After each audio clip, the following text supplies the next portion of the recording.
Hello,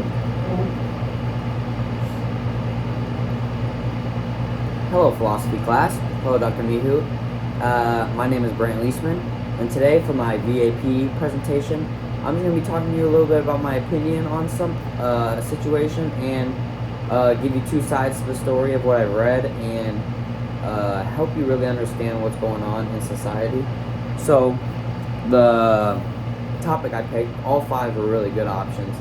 I was between this one and another one, but I ended up deciding going with this one.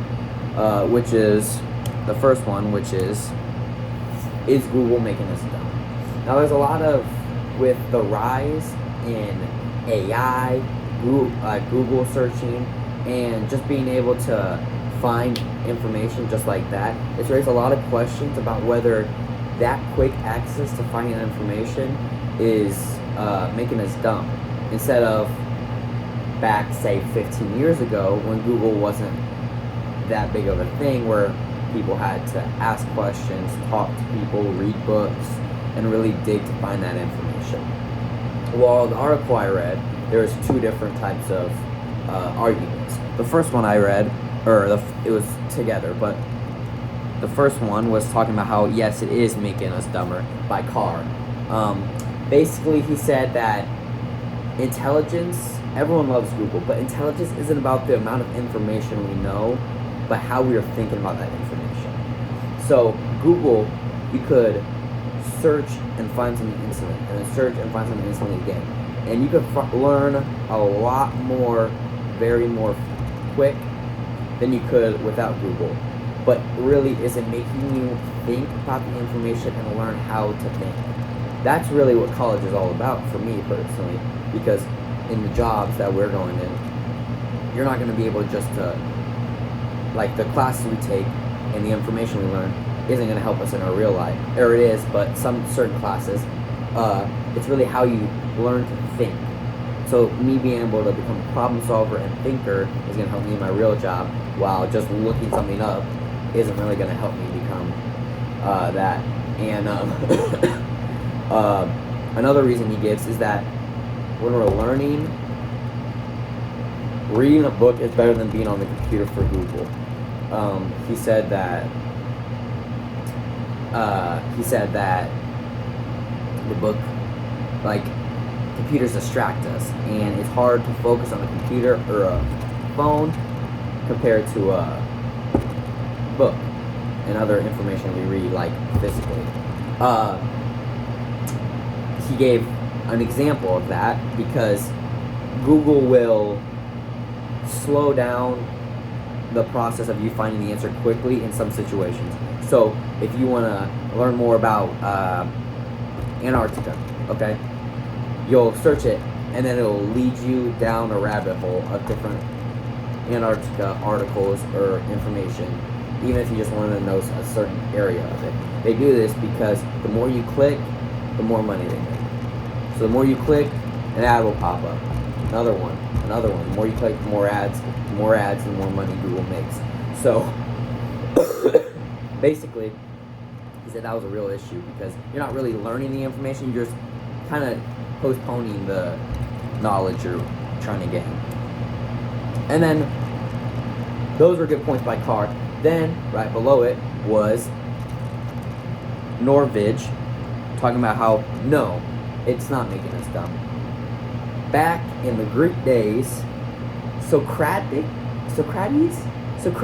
told us that when writing was getting invented, that it was going to make us dumb, and we weren't going to learn and think because you aren't learning from your memories. Well, this turned out to be completely false. Writing became a huge thing, and a lot of people learned from that, and it was a huge misstep from Socrates. Also, something that Norvig said was just finding specific information, like I said before, is easy and quick. You can just find it. And then also he talks about technology and how it's advancing. Guys, just like how they said writing was going to be a huge issue and it was going to be terrible, they're saying this about Google now, and it seems that AI, phones, TV, they say this about every new technology. And I think being more adaptive is what Norvig was trying to say. And a stat that he said was 81% of experts say the good outweighs the bad. So the good that comes from finding information quickly and learning outweighs the bad, such as getting distracted and not fully gaining the knowledge in certain situations. Now, what we've all been waiting for, even though, what do I think? So I think no, Google is not making us dumb.